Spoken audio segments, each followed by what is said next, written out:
Evaldo Braga, cantor brasileiro que alcançou a fama nos anos 70 e teve sua vida interrompida de maneira trágica em janeiro de 1973. O que de fato aconteceu?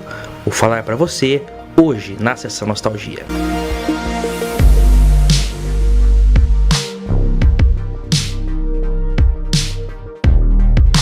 Olá amigos do canal PL, olha, é importante relembrar vocês que agora dia 30, no próximo sábado, não nesse, no próximo, nós vamos, na antevéspera de ano novo, nós vamos sortear o nosso Fusca Série Prata, ano 1980. Se você não está participando ainda, basta acessar o link que está na descrição deste vídeo, tá certo? Olha só, muitas pessoas conhecem músicas de sucesso, músicas antigas de sucesso, como Sorria. Sorria, meu bem. E Mentira. Vieram me contar e até jurar que é de outro que tu gosta. Mas em grande parte essas pessoas não sabem que esses sucessos são do cantor Evaldo Braga, o ídolo negro que alcançou o auge do sucesso no começo da década de 70. Evaldo nasceu no dia 26 de maio de 1945 na cidade de Campo dos Goytacazes, no estado do Rio de Janeiro. Ele era fruto de uma relação extraconjugal de seu pai, Antônio Braga, e nunca chegou a conhecer sua mãe biológica. Como se não bastasse, era rejeitado por sua madrasta e até pelo seu próprio pai. Viveu grande parte de sua infância e juventude nas ruas mesmo. Chegou até a ser internado no SAM, na época SAM, sigla que significa Serviço de Amparo ao Menor, lá no Rio de Janeiro, onde ficou alguns anos. Inclusive foi nesse local que ele conheceu o Dadá Maravilha, que ficou famoso anos depois como jogador de futebol. Evaldo Braga foi meu amigo de infância, de colégio interno. Ele pegou e falou assim para mim: ó, você vai ouvir falar em Evaldo Braga, eu vou ser um cantor da multidão, porque eu tenho um vozeirão, eu sou bom. Eu disse a vocês que o Evaldo nasceu de uma relação extraconjugal de seu pai Antônio Braga com uma suposta amante, mas circulava também um boato que a sua mãe biológica seria uma suposta garota de programa e teria jogado Evaldo Braga, ainda recém-nascido, na lata do lixo. O cantor, que não tinha vícios, ao tomar conhecimento desse boato, passou a beber e fumar desenfreadamente. Apesar disso, seu irmão por parte de pai, que também inclusive chama Antônio Braga, disse em um documentário feito sobre a vida do cantor no ano de 1997 que esse boato não era verdade. Evaldo, ele é filho do Antônio Braga, que foi meu pai, né, com amante. E Evaldo Braga morava lá em casa conosco, né. Só que minha mãe não aceitava. Só comenta que Evaldo Braga foi encontrado no lixo, mas não foi. Dona Terezinha Nonato, quem pegou ele nos braços do Antônio Braga, lá em Campos.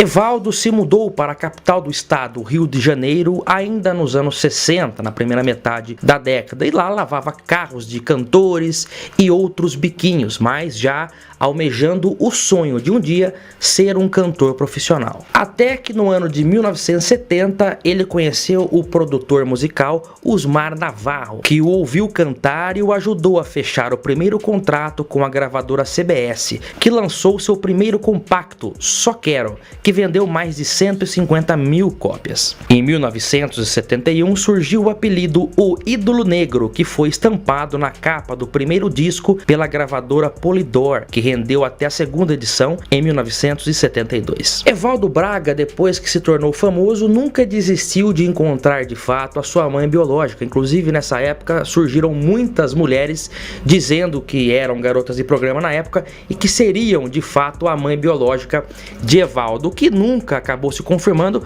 até que o cantor tomou conhecimento de que a sua mãe verdadeira, biológica, havia morrido anos antes num incêndio que aconteceu em sua casa após uma lamparina acabar pegando fogo ali e tocou fogo realmente na casa inteira, e a mãe dele, biológica, acabou morrendo nesse incêndio sem que ele tivesse a oportunidade de conhecê-la. Foi no disco de 1972 que Evaldo teve a explosão do seu grande sucesso Sorria, que vendeu mais de 1 milhão de cópias e o projetou para a fama nacional. Nessa época ele fazia cerca de 70 shows por mês, numa média de 2 apresentações por dia. Foi nesse período também que ele comprou seu primeiro carro 0 km, mesmo sem ter carteira de habilitação.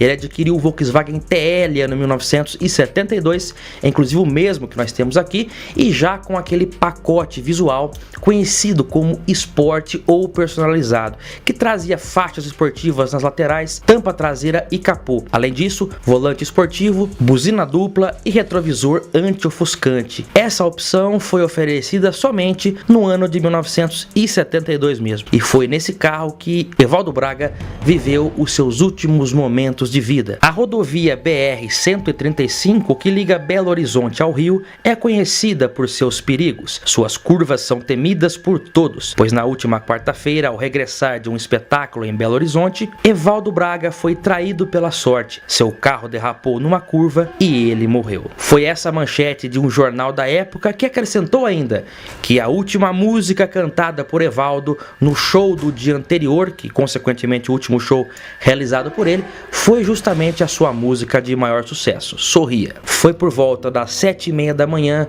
do dia 31 de janeiro de 1973 que o TL do cantor Evaldo Braga voltava de Belo Horizonte para o Rio de Janeiro. Eles estavam em 3 no carro: Evaldo, seu motorista Arley Lins Medeiros e seu empresário Paulo César Santoro. Na altura do município de Três Rios, quase na divisa de Minas, na altura do quilômetro 103 e 104, ao entrar numa curva perigosa, que o carro se chocou com uma carreta Scania que vinha no sentido contrário. Os 3 acabaram morrendo. Evaldo e Arley faleceram antes de chegar ao hospital. Já Paulo, apesar de ter sido operado, morreu também no dia seguinte. O motorista da Scania, Juraci Alves de Paula, também foi operado às pressas e ficou em observação. A perícia concluiu também que quem dirigiu o carro no momento do acidente era o próprio Evaldo, que não possuía carteira de habilitação. Eles concluíram ainda que, devido à ausência de marcas de frenagem no chão, o cantor que estava ao volante tentou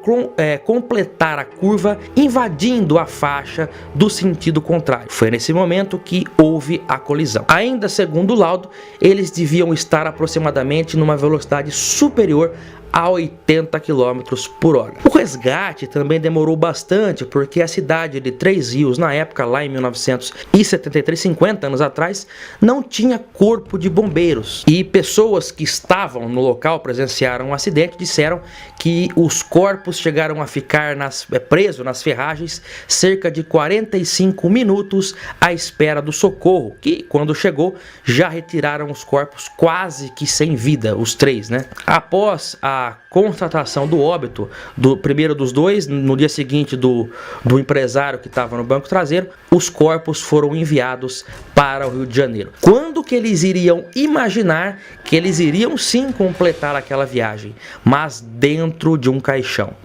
São coisas da vida, né, meus amigos? Inclusive, nós já trouxemos aqui no canal outros casos de famosos cantores que infelizmente perderam a vida em acidentes automobilísticos. Um deles é o cantor Carlos Alexandre, que morreu a bordo do seu Opala em 1989.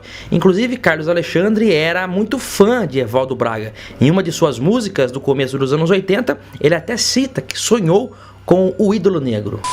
Sonhei com Evaldo Braga. E quis o destino que a vida dele também tivesse esse fim tão trágico, né? Mas fica o nosso registro e homenagem. Se você conhece provavelmente essas músicas, saiba que elas são do cantor Evaldo Braga. E tem muitas outras também que marcaram época no Brasil. Já o TL deve ter ido para um pátio aí e desmanchado pouco tempo depois. Eu espero vocês no próximo vídeo. Aliás, Feliz Natal a todos, né? Para quem tá vendo esse vídeo agora, na data de postagem. E boas festas, tá bom? Um grande abraço e até o próximo. Tchau!